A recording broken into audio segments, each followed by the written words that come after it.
Hello everyone, मैं मनोज शर्मा जनक सिंह चौहान के साथ एमजे क्लासेस के अंदर। आज हमारा टॉपिक है आरबीएससी बोर्ड के द्वारा संचालित क्लास 10th का लेसन नंबर 7 द लेडी और द टाइगर। ये एक बहुत ही सस्पिशियस स्टोरी है जिसको लिखा है स्टॉकटन ने, फ्रैंक एस स्टॉकटन। ये एक अमेरिकी साहित्यकार हैं और विशेष तौर से बच्चों की स्टोरीज लिखने के लिए जाने जाते हैं। ये स्टोरी भी इन्होंने लिखी है। इसके अंदर सस्पेंस इस बात का है कि लास्ट में व्यक्ति को बाघ मिलता है या लेडी। कहानी शुरू होती है पहले पार्ट से। पहले पार्ट के अंदर एक राजा का वर्णन है जो बहुत ही ज़्यादा क्रूर और पशु के समान होता है।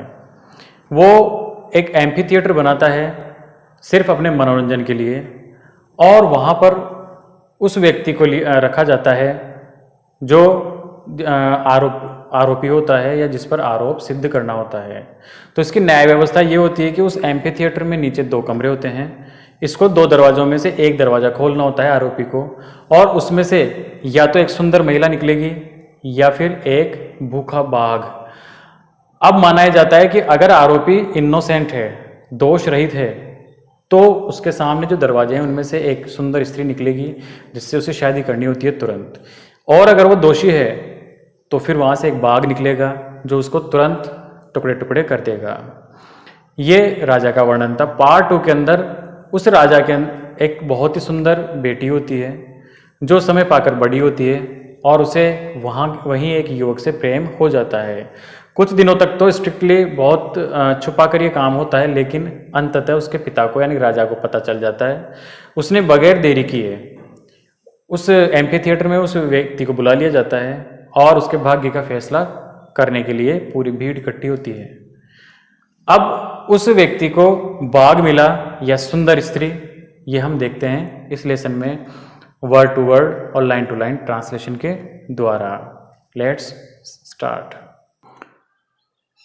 द लेडी और द टाइगर, कि या तो महिला या फिर एक बाघ। First part 1। Long ago there lived a king who was crude. Crude का मतलब होता है आदिकाल का, बहुत पुराना, असभ्य।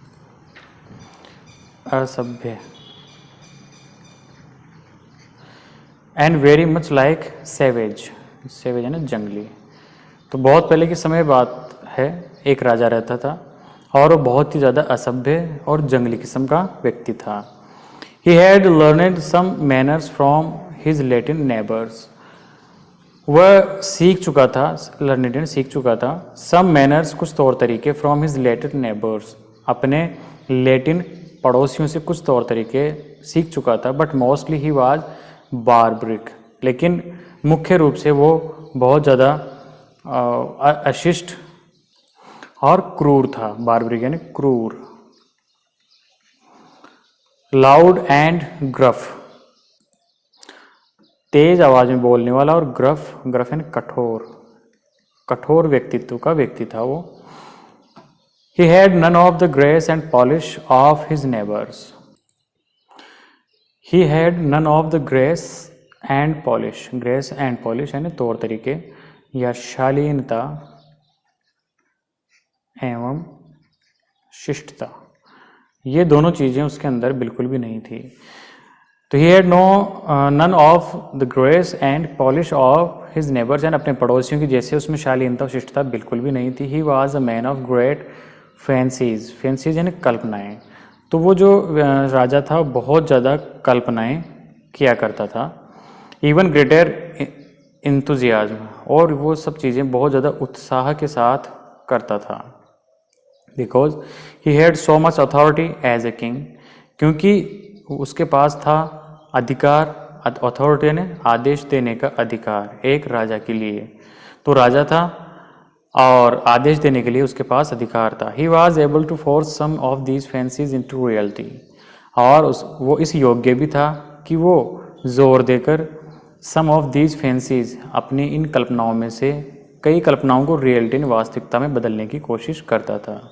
और एटलीस्ट इज ट्राई टू, कम से कम कोशिश तो करता ही था। हिज पर्सनैलिटी वॉज नॉर्मली काम when everything was in order. और नॉर्मली जनरली उसका जो व्यक्तित्व था वो शांत था, काम यानी शांत। When everything was in order, अगर सब सही तौर तरीके से हो तो उसका जो व्यक्तित्व था बिल्कुल शांत था। But when there was a little hitch, लेकिन where there was a little hitch, कि जब भी अगर थोड़ी सी हिच, हिच यानी अव्यवस्था, कि अगर थोड़ी सी भी अव्यवस्था है, गड़बड़ हो जाती, he was exultant and happy, तो वो बहुत ज़्यादा एक्सल्टेंट यानी प्रसन्न, हैप्पी इसका मतलब भी, तो बहुत ज़्यादा खुश हो जाता था। He loved it when things went, तो वो उसे बहुत ज़्यादा मज़ा आता था। लव्ड इट यानी मज़ा आना। व्हेन थिंग्स वेंट रॉन्ग, कि जब कोई चीज़ें गलत हो जाती या गड़बड़ हो जाती तो उसे बहुत आनंद आता था। बिकॉज, क्योंकि that meant that he could then correct them, क्योंकि इसका मतलब ये था कि वो उन सबको सही कर सकता था। He loved to make the crooked straight, उसे बहुत पसंद था क्रुक्ड, क्रुक्ड यानी टेढ़े मेढ़े या टेढ़ी चीज़ों को, टेढ़ी मेढ़ी जो चीज़ें थी उनको सीधा करना, स्ट्रेट यानी सीधा, तो टेढ़ी चीज़ों को सीधा करने में उसे बहुत मज़ा आता था। To crush down the uneven places in life, वो कुचल देता, क्रश डाउन यानी कुचलना, तो वो क्या करता था, कुचल देता था अनइवन, असामान्य चीज़ें थी अपनी ज़िंदगी के अंदर, उसे कुचल कर या तो सामान्य कर देता था या बराबर कर देता था। He decided that there should be a way to add culture to live lives of his subjects. तो उसने निर्णय लिया, डिसाइडेड निर्णय लिया, that there should be a way, कि एक ऐसा तरीका होना चाहिए, ऐड यानी जोड़ने के लिए, कल्चर, कल्चर यानी संस्कृति, उनकी संस्कृति में जोड़ने का, टू लाइव्स उनकी जिंदगियों को, टू हिज सब्जेक्ट्स। तो उसने निर्णय लिया कि एक ऐसा तरीका होना चाहिए कि इस संस्कृति को उसकी ज़िंदगी के साथ, लोगों जो उसकी प्रजाति उसकी उनकी ज़िंदगी के साथ जोड़ दिया जाए। तो उसने क्या किया कि एक तरीका ईजाद किया। His method was the public arena, उसने एक ऐसा तरीका ईजाद किया जो कि एक सार्वजनिक, पब्लिक यानी सार्वजनिक, एरेना, एरेना का मतलब था युद्ध स्थल या क्रीड़ांगन, क्रीड़ांगन यानी जहाँ पर खेल आयोजित किए जाते हैं। तो एक ऐसा बड़ा सारा एक उसने एम्फी थिएटर बनवा दिया। There humans and beasts perform before audience, वो एक ऐसी जगह थी जहाँ पर मानव और क्रूर प्राणी, बीस्ट्स क्रूर जानवर, क्रूर जानवरों के बीच में लड़ाई होती है, यानी मानव और क्रूर जानवर परफॉर्म करते थे सभी दर्शकों के सामने। But his fancies asserted themselves, he, परंतु उसकी जो कल्पनाएं थी, कल्पनाओं ने असर्टेड, असर्टेड यानी दिखाया, तो उसकी कल्पनाओं ने अपने आप को यहाँ पर दिखाया कि उसकी कल्पनाएं किस प्रकार की थी। The arena that he built was not for the honour and glory of gladiators, तो लेकिन ये जो युद्ध स्थल था, दैट ही बिल्ट, जो उसने बनवाया था, was not for the honour, honour यानी सम्मान, एंड ग्लोरी और यश, ऑफ ग्लेडिएटर्स, ग्लेडिएटर्स यानी उन खतरनाक जानवरों से लड़ने वाले योद्धा थे, जानवरों से लड़ने वाले योद्धा, तो वो जानवरों से लड़ने वाले योद्धा थे, उनको इनाम देने के लिए या फिर उनके सम्मान के लिए ये युद्ध स्थल या क्रीड़ांगन नहीं बनवाया गया था। It was not for beast to fight each other to the finish, और ये उन जंगली जानवरों के लिए भी नहीं था जो कि आपस में लड़कर ही एक दूसरे को समाप्त कर दें। It was not even for throwing religious heretics to the lions, और ये उन लोगों के लिए भी नहीं था, थ्रोइंग यानी फेंक देना, रिलीजियस यानी धार्मिक, और हेरेटिक्स यानी विधर्मी, जो धर्म के विरुद्ध हों, यानी कि धार्मिक लोगों या विधर्मी लोगों को भी लॉयंस के सामने फेंकने के लिए ये नहीं बनवाया गया था। इट वॉज ही बिलीव्ड, और ये था कि जैसा वो विश्वास करता था, for the purpose of widening and developing the mental energies of his people, कि ये वहाँ के लोगों को मानसिक एनर्जी देने के लिए, पावर देने के लिए बनवाया गया था, ताकि वो वहाँ का लोग वहाँ पर तमाशा देखें और अपने मनोरंजन करें। It was a vast amphi theatre, ये एक बहुत बड़ा एम्पी थिएटर था। एम्पी थिएटर गोलाकार, बहुत बड़ा गोलाकार रंगमंडल, रंगमंच जिसे कहते हैं, जहाँ पर लोग या जानवरों के बीच में लड़ाइयाँ लड़ी जाती थी। विद एन सर्किल गैलरीज, जिसके चारों तरफ गैलरीज बनी हुई थी। एन सर्किल यानी उसके चारों तरफ मिस्टीरियस वॉल्स, रहस्यमयी, मिस्टीरियस यानी रहस्यमयी, और वॉल्स यानी मजबूत कमरे, और उनमें बहुत मजबूत कमरे बने हुए थे। एंड अनसीन पैसेजेस, और कभी नहीं देखे गए ऐसे गलियारे बने हुए थे। It was to be means for poetic justice, ये बिल्कुल पूर्ण रूप से इसका मतलब ये था कि वहाँ पर पोइटिक जस्टिस यानी न्यायोचित न्याय, न्यायोचित न्याय के लिए ये बनवाया गया था। It was to be a place where crime was punished or virtue divided all by chance, ये एक ऐसा स्थान था जहाँ पर क्राइम जो था, अपराध, वो पनिश्ड, उसको तो दंड दिया जाता था, और वर्च्यू यानी गुणवान व्यक्ति रिवार्डेड, उसको इनाम दिया जाता था, ऑल बाय चांस। लेकिन ये सब कुछ भाग्य के ऊपर निर्धारित था कि अगर उसका भाग्य अच्छा था तो उसे रिवार्ड मिलता था, और अगर उसका भाग्य अच्छा नहीं था तो उसको दंड मिलता था। When the king was interested in the people and their crimes, और जब राजा बहुत ज़्यादा रुचि लेता था इन द पीपल, लोगों में, एंड देयर क्राइम्स, और उनके क्राइम्स के अंदर, जब उनके अपराधों में जब वो रुचि लेता था, तो ही वुड डिक्टेट, तो वो भविष्यवाणी करता, वो हुक्म देता, that their fate should be decided in the arena, कि उनके भाग्य का फैसला एरेना यानी उस युद्ध स्थल या फिर उस क्रीड़ांगन के अंदर होना चाहिए। This king new not tradition from other kingdoms, ये जो राजा था वो नहीं जानता था कि दूसरे अदर जो किंगडम्स हैं, दूसरी जो राजा का साम्राज्य है, वहाँ पर कौन कौन सी ट्रेडिशंस हैं, उनके बारे में उसे बिल्कुल भी नॉलेज नहीं थी। His only allegiance was to himself and his own fancies, his only allegiance, allegiance in समर्थन, कि उसका समर्थन केवल और केवल खुद के जो कल्पनाएं थी उनको ही समर्थन देता था, यानी सिर्फ वो अपनी कल्पना को ही मानता था, दूसरे लोगों के विचारों का वो सम्मान नहीं रखता था। दिस फैंसी, तो ये कल्पना, the chance fate decision in the arena came out because of his romantic yet barbaric idealism, तो ये जो कल्पना थी कि जो चांस फेट डिसीजन, कि उसके जो भाग्य का फैसला है वो एरेना में होना चाहिए, ये भी सिर्फ उसकी रोमांटिक, हालांकि रोमांटिक से ज़्यादा बार्बरिक यानी बहुत जंगलीपन में,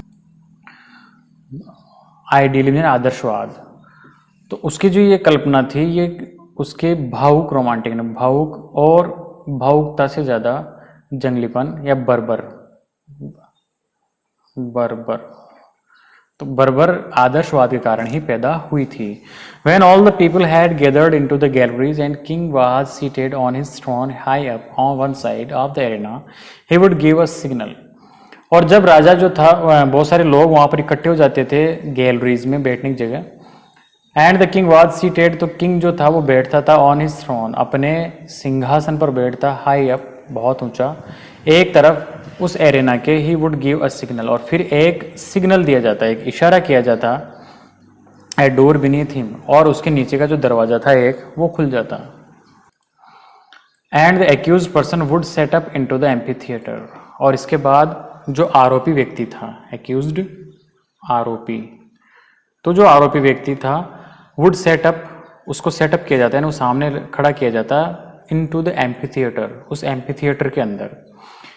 directly opposite the accused were there were two doors, और उस अक्यूज्ड, उस आरोपी के जस्ट सामने, अपोजिट जस्ट सामने, दो दरवाजे होते थे, exactly alike and side by side, बिल्कुल सामने एक के पास एक।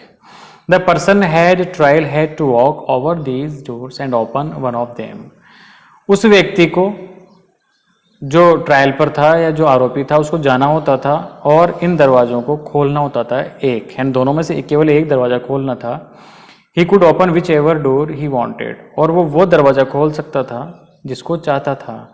ही was subject to no pressure from the king.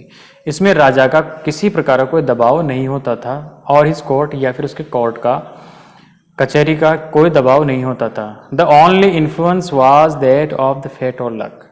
पूरा का पूरा जो प्रभाव था, इन्फ्लुएंस यानी प्रभाव, वो उसके भाग्य का होता था। If the accused open one door, कि आरोपी व्यक्ति यदि एक दरवाजा खोलता था, a hungry tiger came out, तो एक भूखा बाघ बाहर आता था। It was the fiercest and most cruel that could be found. ये बहुत ज़्यादा फियरेस्ट यानी गुस्सेल, जब उसे बहुत गुस्सा आता था तो बहुत ज़्यादा गुस्सेल, एंड मोस्ट क्रूअल, और सबसे ज़्यादा निर्दयी बाघ होता था। दैट कुड बी फाउंड यानी जितना मिल सकता था, जितना असंभव हो सकता उतना गुस्सेल और निर्दयी बाघ को पकड़ा जाता। And it immediately jumped on him and tore him to pieces as a punishment for his guilt. और तुरंत, इमीडिएटली तुरंत वो बाघ उस पर झपट पड़ता और उसके टुकड़े टुकड़े कर देता, as a punishment for his guilt, उसके क्राइम का, उसके अपराध का उसकी सजा मिल जाती है।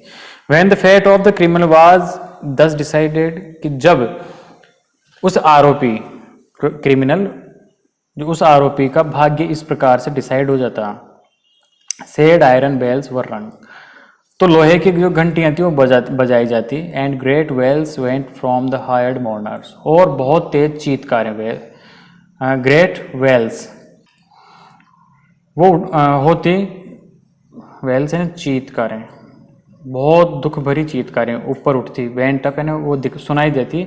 हायर्ड यानी किराए से लिए गए, मोर्नर्स यानी रोने वाले, तो किराए से जो रोने वाले थे वो बहुत तेज रोते और उनकी चीतकारें उठाई जाती। Who were posted outside of the arena, जिनको भी खड़ा किया जाता था एरेना के आउटसाइड में। The audience went home with bowed heads, और जो श्रोतागण थे जो वहाँ देखते होते थे वो अपने झुके हुए सिरों के साथ चले जाते थे। डॉलफुल हर्ट्स, और भारी हृदयों के साथ, दुख भरे हृदयों के साथ, डॉलफुल यानी उदास, तो उदास हृदयों के साथ वो चले जाते हैं। And that one so young and fair or so old and respected would should have merited such a fate.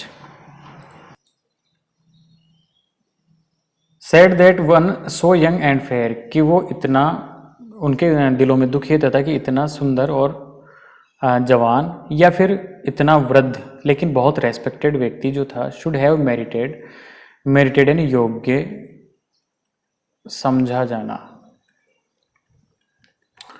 तो वो इस योग्य समझा गया, सच फेट, इस तरह के भाग्य के। तो उनको मन में दुख होता था कि देखो ऐसे किस व्यक्ति का भाग्य किस तरह का होता है। If he open the other door, लेकिन अगर वो दूसरा दरवाजा खोलता, द लेडी केम आउट, तो एक महिला बाहर आती। The king always ladies himself, और जो राजा था खुद उस महिला को चुनता था बहुत सारी महिलाओं में से उस व्यक्ति के लिए जिस प्रकार का आरोपी होता था। He made sure that each was the same age and station as the accused and that she was beautiful. शर्त ये थी कि उस महिला की उम्र और आरोपी की उम्र लगभग बराबर होनी चाहिए और वो सुंदर होनी चाहिए, ये उसकी शर्तें थी। The rule was that accused was to marry her immediately, और नियम ये था कि आरोपी व्यक्ति जो था उसको तुरंत शादी कर लेनी होती थी, इमीडिएटली, तुरंत। It didn't matter if he were already married and had a family, इस बात से कोई मतलब नहीं था कि वो पहले से शादीशुदा था और उसके एक परिवार था। The lady was a sign of his innocence, और वो जो महिला थी जो उसको मिलती थी वो उसकी निर्दोषता का प्रतीक थी। इनोसेंस है निर्दोष, कि अगर वो निर्दोष होता था तो उसको इनाम के रूप में महिला मिलती थी। सो इफ, अब यदि एक्यूज्ड ऑलरेडी लव्ड अनदर, कि अब यदि अगर वो जो आरोपी था वो पहले से ही किसी से अगर प्रेम करता था तो भी, that other was to be forgotten, तो भी उसको सब कुछ भूल जाना होता था। It was the king's way, ये ही राजा का निर्णय था। He allowed nothing to interfere with his design, और कोई भी व्यक्ति को ये आज्ञा नहीं थी कि वो इसमें इंटरफेयर करे या उसने जो नियम बनाया था उसमें बीच में कोई अड़ंगा लगाए। इंडीड, वास्तव में, immediately after the lady appeared, और वास्तव में इमीडिएटली तुरंत जब लेडी अपीयर्ड होती थी यानी आ जाती थी, another door beneath the king open, तो एक दरवाजा और खुलता राजा के नीचे से। And out came a priest, और वहीं पर प्रीस्ट यानी कि पादरी आ जाता या पंडित आ जाता। म्यूजिशियंस एंड सिंगर्स, संगीतज्ञ और गायन करने वाले लोग आ जाते हैं। ट्रुप ऑफ द डांसर्स, और एक नृत्य करने वाले लोगों का ग्रुप आ जाता। In procession they all cheerfully marched and sang for the couple standing in the middle of the arena, और सारे के सारे लोग जुलूस निकालते उसका, और इसके बाद उसके लिए गीत गाते, और वहाँ एक बहुत ही अच्छा समा बन जाता।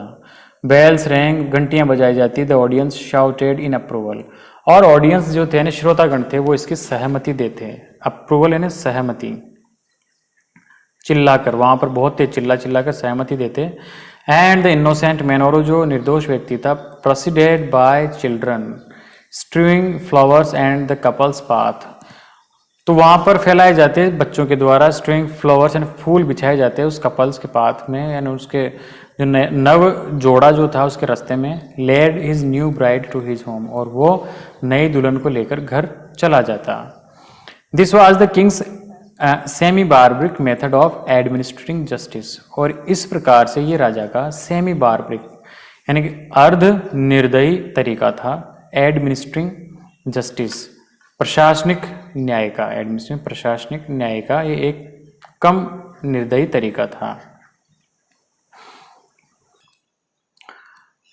And it's fairness is obvious, और ये निश्चित रूप से फेयरनेस या निष्पक्ष था। The criminal could not know which door the lady was behind, और आरोपी जो था वो कभी भी ये नहीं जानता था कि कौन से दरवाजे के पीछे लेडी थी। He opened whichever door he wanted to without knowing whether in the next instant he was to be eaten or married. वो कोई सा भी दरवाजा खोल सकता था जिसको चाहता हो, विदाउट नोइंग, बिना ये जाने कि whether in the next instant, कि अगले ही क्षण, इंस्टेंट यानी क्षण, कि हो सकता है अगले ही क्षण वो खा लिया जाए, और मैरिड, या फिर उसकी शादी कर दी जाए। On some occasions the tiger came out the door, कि कई क्षणों पर या कई अवसरों पर जो टाइगर जो था वो दरवाजे के बाहर आता था। And on the other occasions it came out of the other, और दूसरे अवसरों पर वो दूसरे दरवाजे से भी आ सकता था। इन द सिस्टम, तो इस व्यवस्था में देयर वाज इंस्टेंट पनिशमेंट, तुरंत पनिशमेंट यानी सज़ा थी। फॉर गिल्ट यानी उसके द्वारा किए गए बुरे कर्म के लिए। एंड इंस्टेंट, और तुरंत रिवार्ड था। इनोसेंस उसकी निर्दोषता का।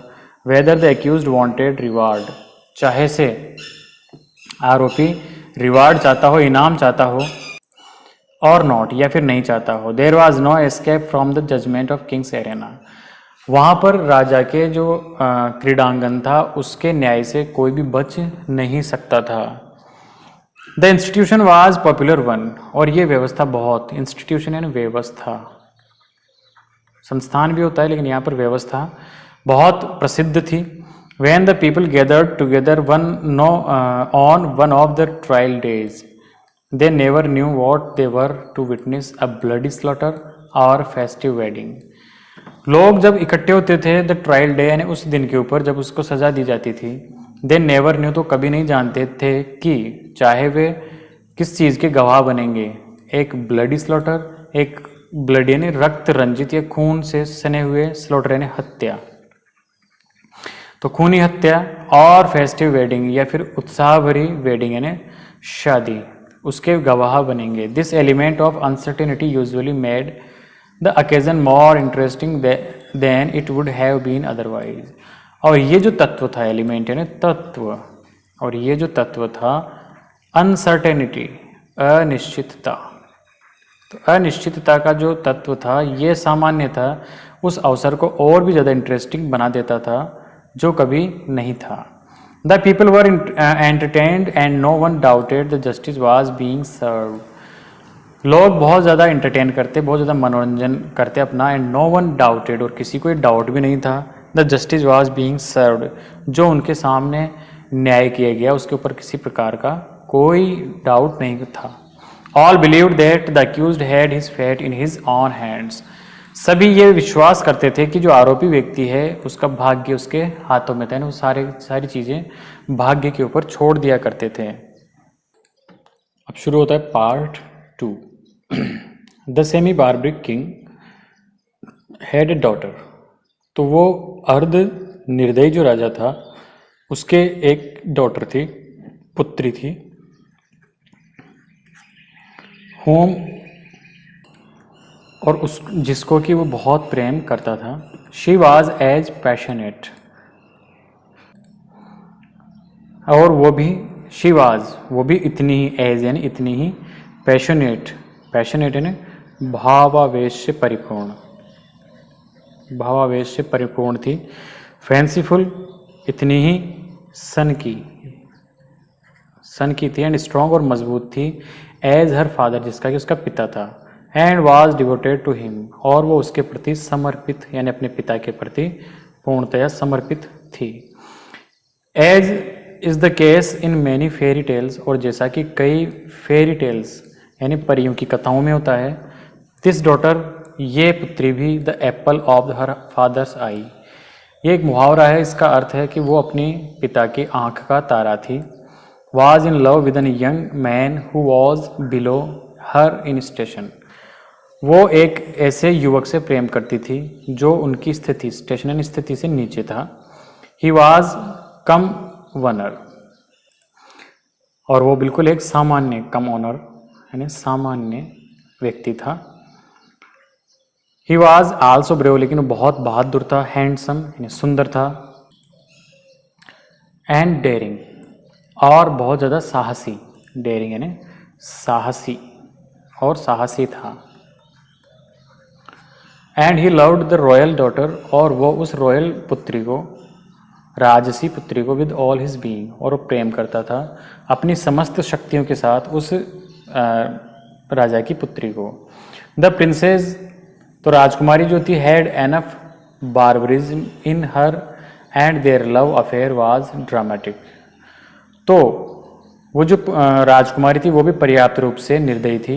इन हर दैट देयर लव, अपने प्रेम के प्रति, अफेयर वाज ड्रामेटिक, और उनका जो प्रेम था वो भी एक ड्रामेटिक यानी नाटकीय था। ड्रामेटिक, नाटकीय, टू ड्रामेटिक यानी बहुत ज़्यादा नाटकीय था। It was the secret for months, और ये कई महीनों तक तो रहस्य रहा। But then king found about it, लेकिन इसके बाद राजा को इसके बारे में पता चल ही गया। The king didn't hesitate for a minute, तो एक मिनट के लिए भी राजा हिचकिचाया नहीं।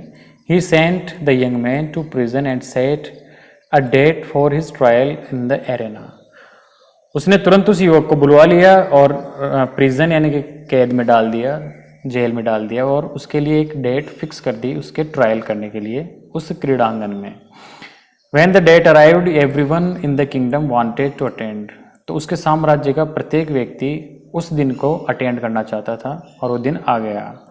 They all knew the king's interest in the case and there was excitement in the air. सभी लोग राजा के इंटरेस्ट को जानते थे, रुचि को जानते थे इस मामले में, और देयर वाज एक्साइटमेंट, और वहाँ पर बहुत ज़्यादा एक्साइटमेंट था, बहुत ज़्यादा ऊर्जा थी। इन द एयर, हवा के अंदर। The king's men searched for the furiest tiger in the realm, जो राजा के लोग थे उसने सबसे ज़्यादा फ्यूरियस्ट यानी सबसे ज़्यादा गुस्सेल अपने रियल्म यानी राज्य, तो अपने राज्य के अंदर जितना गुस्सेल उनको भाग मिल सकता था ऐसा भाग ढूंढा गया। They also searched a fairest और मैडन, और उन्होंने उसी राज्य में से सबसे सुंदर एक महिला भी तलाश की। That he could have fitting bride in case he were found innocent, जो कि बिल्कुल फिट हो सके एक दुल्हन के रूप में अगर वो निर्दोष साबित होता है। ऑफ कोर्स, निसंदेह, everyone knew that he had committed the crime, अब प्रत्येक व्यक्ति जानता था कि उसने अपराध किया है। ऑफ लविंग द प्रिंसेस, राजकुमारी से प्रेम करने का अपराध उसने किया है। But the king did not allow the facts of the case to alter his decision, लेकिन राजा कभी भी इस बात के लिए अलाउ नहीं करता, इजाज़त नहीं देता था कि उसके डिसीजन का कोई विकल्प हो। अल्टर यानी विकल्प, कि उसने जो योजना या फिर उसने जो नीति बनाई थी उसके खिलाफ कोई जाए या उसका कोई विकल्प ढूंढे।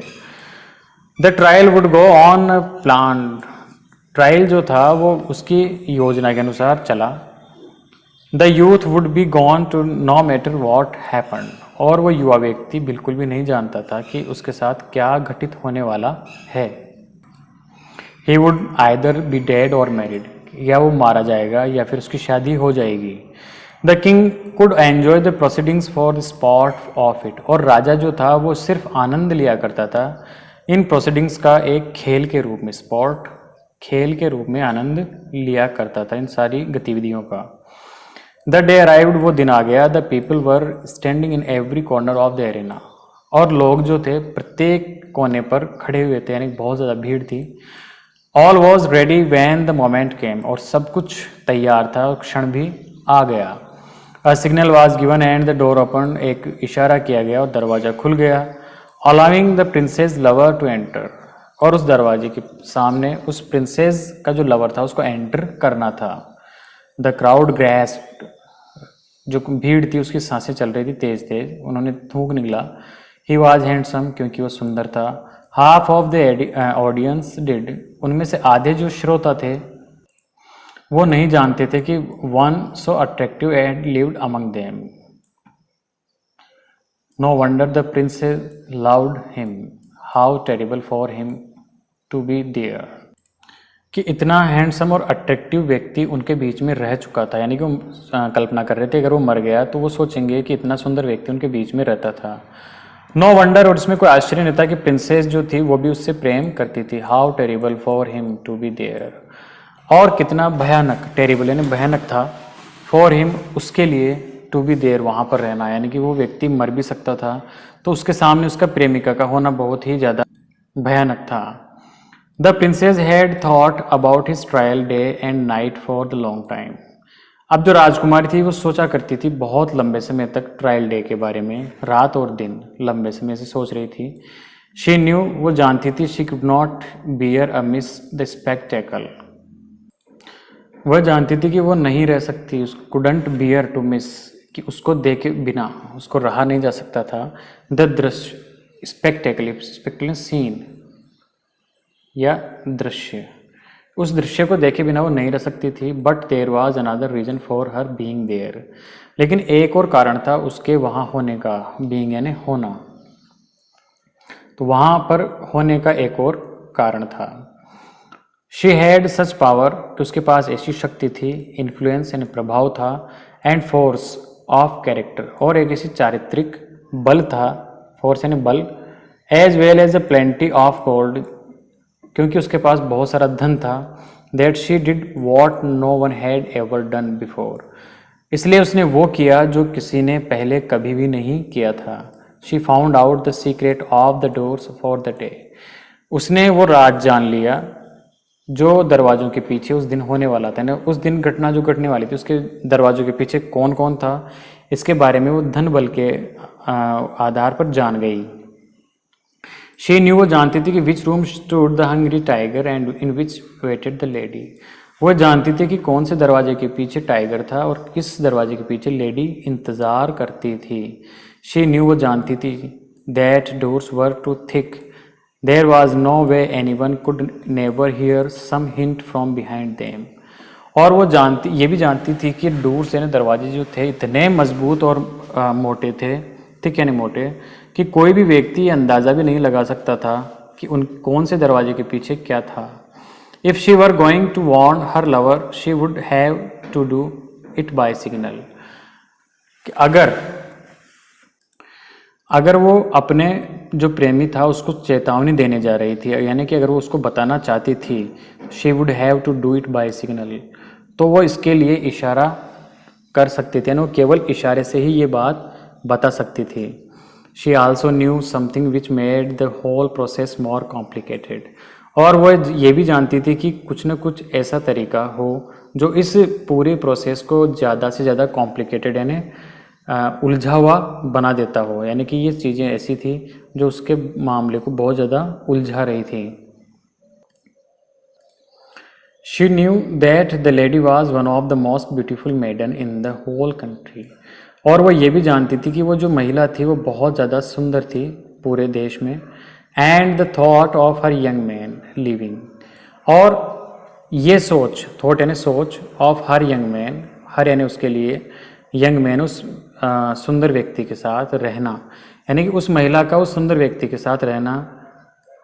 एनरेज्ड हर, एनरेज यानी गुस्सा दिलाया या गुस्सेल बनाया, गुस्सेल बनाना।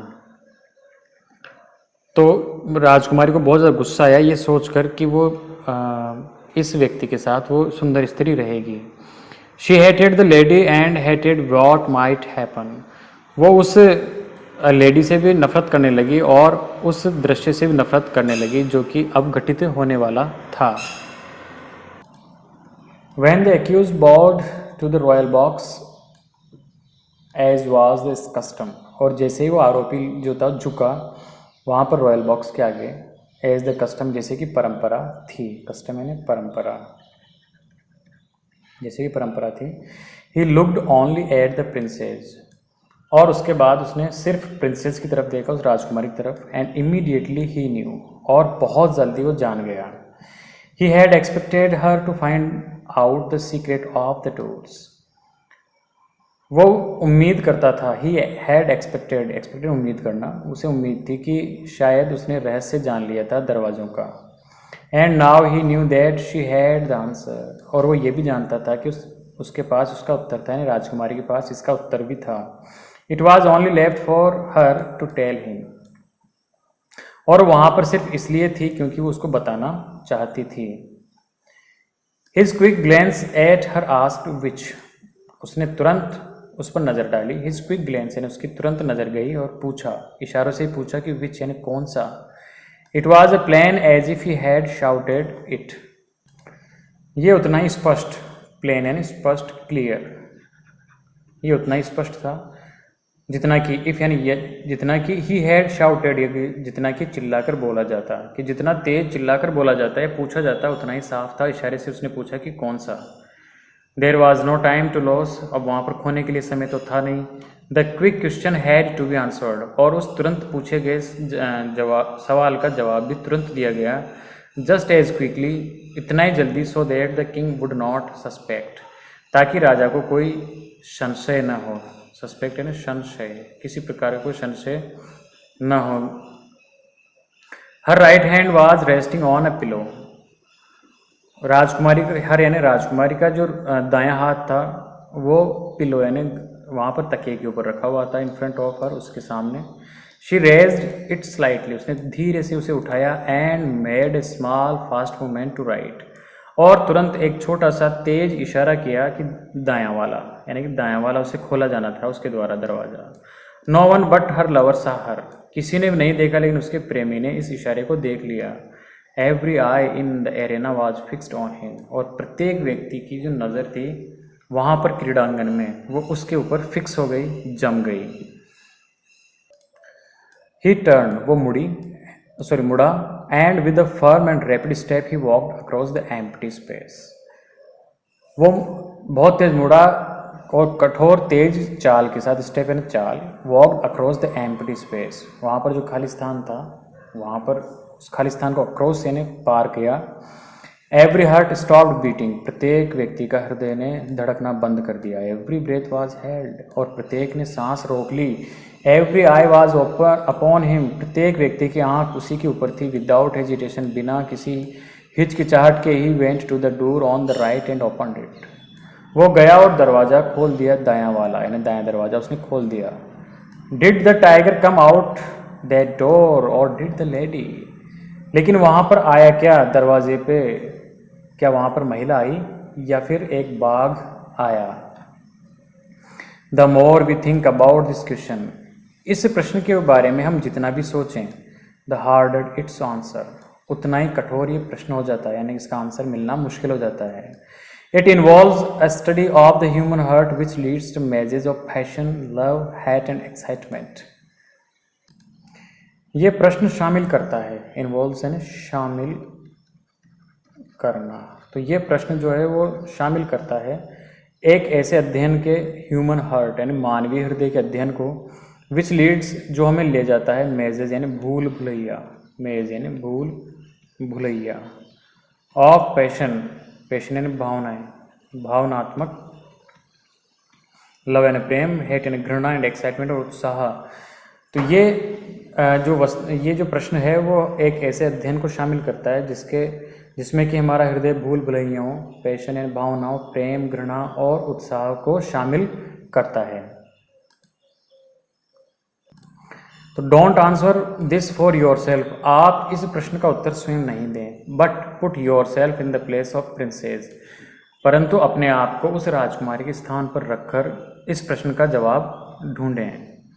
She was hot blooded and semi barbaric, क्योंकि वो जो थी राजकुमारी थी वो भी hot blooded and semi barbaric, वो भी अर्ध निर्दयी थी, यानी वो भी निर्दयी थी, सी उसका खून गर्म था। And her soul burn with the twin desires of longing and jealousy, और उसकी जो आत्मा थी वो बर्न, वो जलती थी विद द ट्विन डिजायर्स, दो इच्छाओं से, डिजायर्स यानी इच्छाओं से, ऑफ लॉन्गिंग एंड जेलसी, लालसा, लॉन्गिंग यानी लालसा, लालसा और जलन। तो लालसा और जलन दोनों ही उसके एक साथ उसके हृदय में उठती थी। शी न्यू, वो जानती थी कि she had already lost him, वो ये भी जानती थी कि उसने उस अपने प्रेमी को पहले ही खो दिया था। बट टू होम, लेकिन किस लिए, किसके लिए उसने खोया। How often she had lane awake the night imagining that horror of her lover being killed by a tiger, कितनी बार, हाउ ऑफन कितनी बार वो ये सोचते हुए जागती थी, ये कल्पनाएं करती थी, और उसको डर होता था कि उसका जो प्रेमी था उसको टाइगर के द्वारा मार दिया गया। इवन हिर ड्रीम्स, यहाँ तक कि उसके सपनों में, she had covered her face with her hands to hide from the cruelty, यहाँ तक कि कई बार उसने अपने हाथों से अपने चेहरे को ढक लेती थी उस निर्दयतापूर्वक दृश्य को देखने से पहले अपने चेहरे को ढक लेती थी। But how much more often had she seen him to the other door, लेकिन कई बार उसने ये भी देखा था कि जब अगर दूसरा दरवाज़ा खुलता है तो क्या होता है। In her mind she had screamed and torn her hair when she was his happy face at opening the door to the lady, वो अपने मस्तिष्क में ये सोचती थी और स्क्रीम्ड और चिल्लाती थी, एंड टॉर्न हर हेयर, उसने अपने बाल नोचती थी, टॉर्न हर हेयर यानी अपने बाल नोच लेती थी। व्हेन शी सा हिज हैप्पी फेस, जब उसका खुशी भरा चेहरा देखती थी। एट ओपनिंग द डोर, जब वो दरवाज़ा खुला टू द लेडी, और लेडी बाहर आई, तो जब लेडी बाहर आई तो उसके जो प्रेमी का खुशी से भरा हुआ चेहरा देखती थी तो भी वो सपनों में चिल्लाती थी। Her soul burn in agony as she saw him rush to that women and then be wedded in the next moment, उसकी आत्मा ये सोच कर भी एगोनी दुख जलती थी इस दुख से कि जब उसने देखा कि वह दौड़ कर गया उस वुमन के पास, उस औरत के पास, एंड देन बी वेडेड, और उसके बाद उसे शादी कर ली नेक्स्ट मोमेंट, अगले क्षण वो उससे शादी कर लेता है। When all about her were joys, और जब हर क्षण जॉयसन आनंदमयी हो जाता है।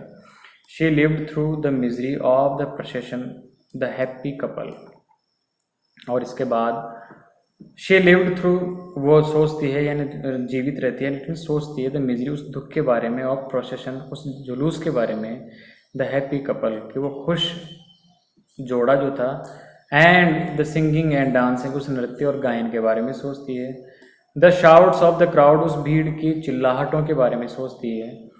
The laughter of the wondering children, और उन बच्चों के बारे में सोचती है जो हंसते हुए फूल बिखेरते हुए जाते हैं। हर टीयर्स, उसके जो आंसू थे, ऑफ कोर्स निस्संदेह, वर lost in all the Joy, वो उस आनंद में खो गए, यानी कि जब उसे आनंदित हो रहे थे लोग तो उस आनंद में उसके पूरे के पूरे आंसू खो गए, किसी ने ध्यान नहीं दिया। तो would it be better for him to die at once, तो क्या उसके लिए अच्छा होगा कि वो तुरंत ही मर जाए, यानी कि वो प्रेमी, क्या प्रेमी के लिए अच्छा होगा कि वो तुरंत मर जाए। Would it be better for him to die then he could, और उसके बाद वो इंतज़ार कर सकता था, place after death and wait for her, और मरने के बाद वो इंतज़ार कर सकता था उसका। एंड येट, फिर भी, दैट ऑफुल टाइगर, वो भयानक टाइगर दोज श्रीक्स, वो चीखें, श्रीक्स यानी चीखें, दैट ब्लड, वो खून, her decision had been made in the instant that she moved her hand, और उसने तुरंत एक निर्णय लिया, that she moved her hand, और अपने हाथों को ले गई, she had known that he would ask, she had known that he would ask, तो her decision had been made, उसने उसी दिन वो निर्णय कर लिया था जब वो अपने हाथ को उसने हिलाया था, शी हैड नॉन, वो जानती थी, दैट ही वुड आस्क, कि वो उससे ज़रूर पूछेगा, but she had put of her decision until the last moment, लेकिन उसने अपना निर्णय पुट ऑफ का स्थगित करना, आगे बढ़ाना, तो उसने अपना जो निर्णय था वो आगे बढ़ा दिया था, अनटिल द लास्ट मोमेंट, अंतिम क्षण तक के लिए, शी फाइनली डिसाइडेड, और उसके बाद उसने निर्णय ले लिया, एंड विदाउट हेजिटेशन, बिना किसी हिचकिचाहट के, she indicated the right hand door, और उसने इशारा किया, इशारा किया दाएं तरफ के दरवाजे के लिए, this is not a question to be taken lightly, लेकिन ये प्रश्न साधारण तौर पर आसान नहीं है, her decision was the serious for her, क्योंकि उसका निर्णय उसके लिए बहुत सीरियस, बहुत गंभीर था, so I don't presume to answer for her, अतः आई डोंट प्रिज्यूम, इसलिए मैं कोई कल्पना, प्रिज्यूम मैंने कल्पना करना, तो मैं कोई कल्पना नहीं करता, टू आंसर फॉर हर, उसके लिए जवाब देने की मैं कोई कल्पना नहीं करता, I leave it all of you, ये सब मैं आप पर छोड़ता हूँ, लीव यानी छोड़ना, मैं आप पर छोड़ता हूँ, which come out of the open door the lady or tiger, कि वहाँ पर दरवाजे से कौन आया, क्या महिला आई या कोई बाघ आया। इस तरह से लेसन खत्म होता है। फ्रैंक आर स्टॉकटन ने ये लिखा था। ये लेसन अगर आपको पसंद आया हो, आपके लिए यूज़फुल हो, तो चैनल को सब्सक्राइब करें और 10th लेवल के स्टूडेंट्स हैं उनको शेयर करें। जय हिंद, जय भारत।